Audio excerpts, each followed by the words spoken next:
left my fertility clinic, and I hadn't really felt much, like no cramping or anything like that. So I was kind of like not really sure what was going to be the result of the ultrasound, because normally I'm like way more crampy, way more uncomfortable. And so I just felt like, maybe I would feel different.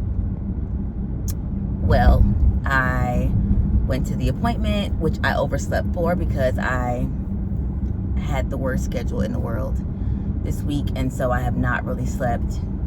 And so I went to the clinic late, but they saw me right away. They're very sweet.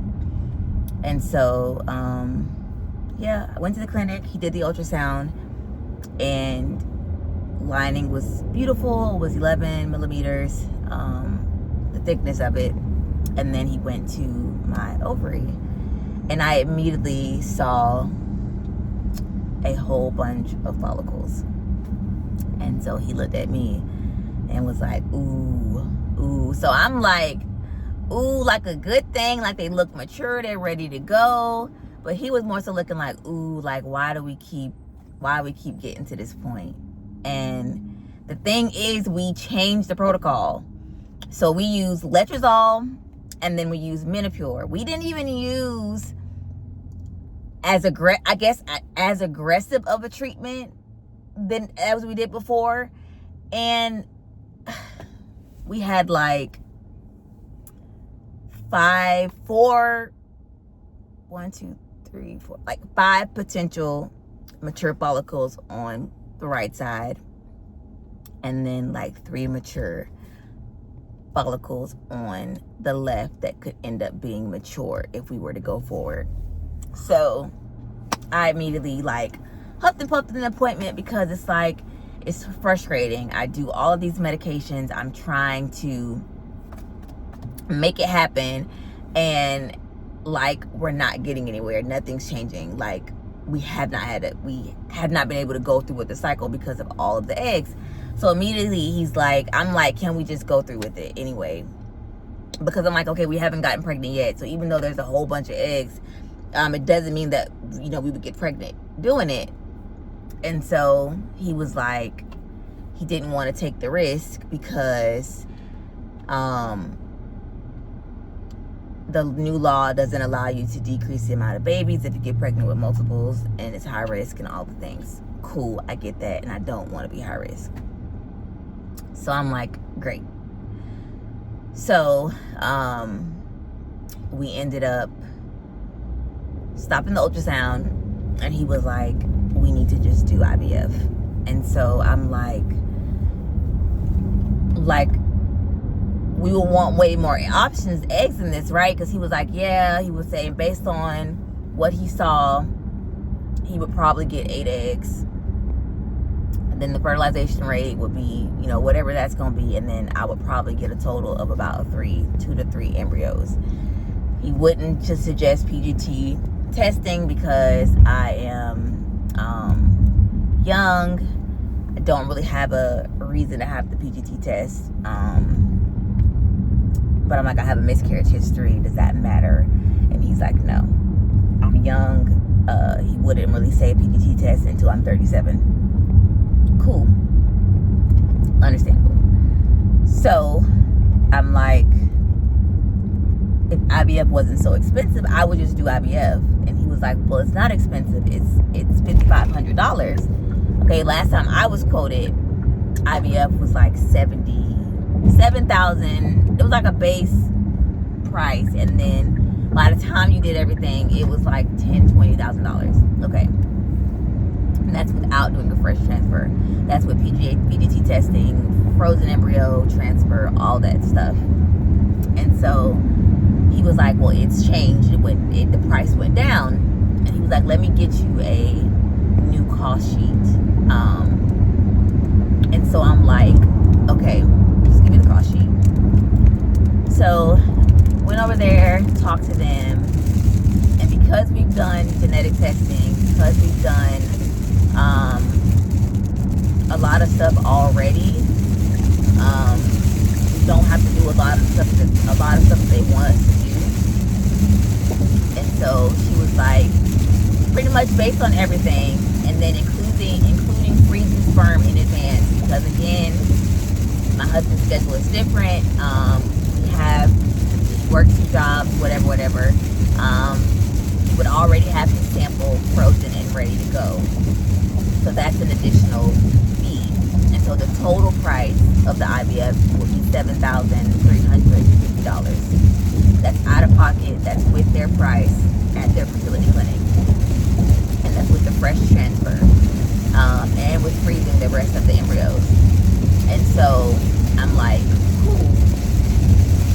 So I'm like, I have progeny, and which is a fertility insurance, but as of now, his practice has not been covered under progeny. And so right now, my fertility doctor just got his approval, but the address they put is for the other fertility clinic that he subs for and works in. And so that's not going to do me any good for the fertility clinic that I'm at.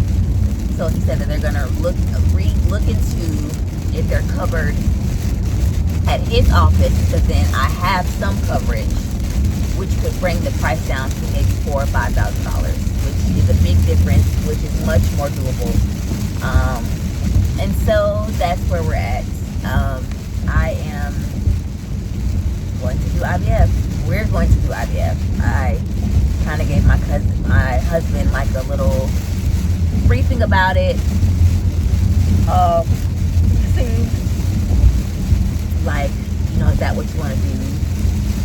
And I'm like, yeah, because at this point we're beating a brick wall right now. Like, we're not getting to go through with a cycle because my body's responding so well, which is like a good thing on one end, a bad thing on another, because yes, IUI is covered, but and it's free for the most part, but then IVF is going to give us a chance where we're not just wasting all these eggs, where we're growing these eggs and nothing's happening, like, because we can't do an IUI. It's not safe to, because of the fact that it's risking multiples. So we're gonna talk again tonight about it, but I think based on what she said, my husband would give a sample like between, I think, May 15th and May 20th. We'll pick a day, go leave a sample with them, and then I would wait for my period. Next period, I would start birth control, and I would stay on birth control until June. June is when I would expect to transfer.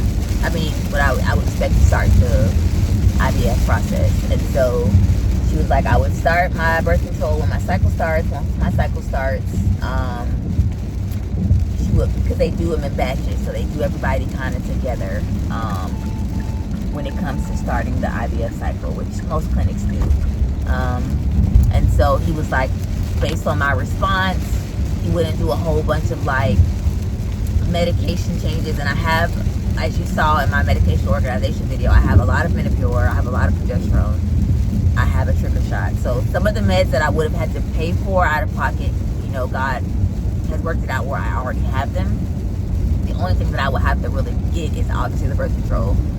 I would have to get the Gonorelix is the only medication that I would have to add. I don't know what that costs. And then transfer medication, so like doxycycline for antibiotics, I guess, prenatal vitamin, obviously, progesterone, which I have. I would just need like an estrace, the estradiol for my lining.